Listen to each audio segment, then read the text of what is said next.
Comme il est étrange de prononcer ce mot, maman, maman, maman.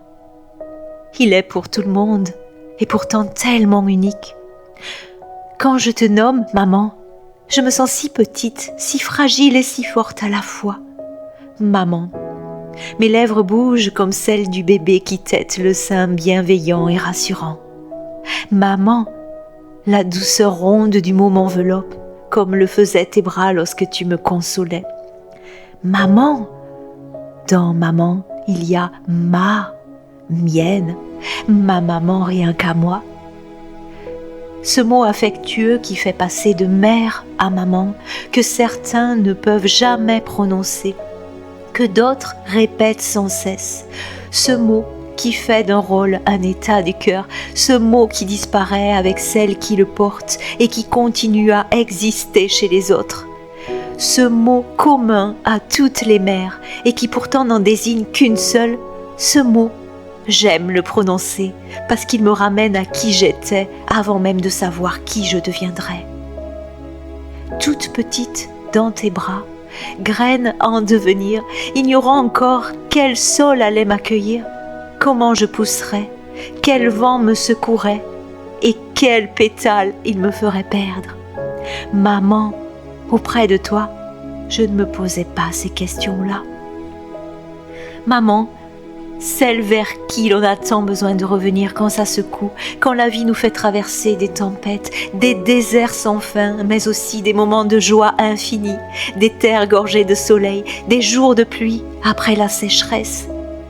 Tous ces moments de vie qu'on a envie de partager, de confier, de déposer au creux du sein maternel, toujours là pour nous accueillir même quand il n'est plus là.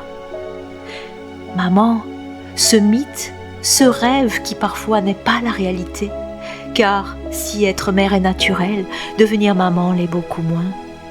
Comment peut-on être nourricière quand on n'a jamais été nourri? Comment être protectrice quand on n'a jamais été protégé?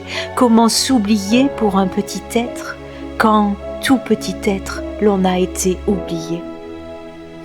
Maman, un mot qui se transmet de mère en fille, qui s'inscrit dans l'inconscient, qui produit et reproduit les schémas du passé et qui n'a pour modèle que la dernière mère née avant soi-même.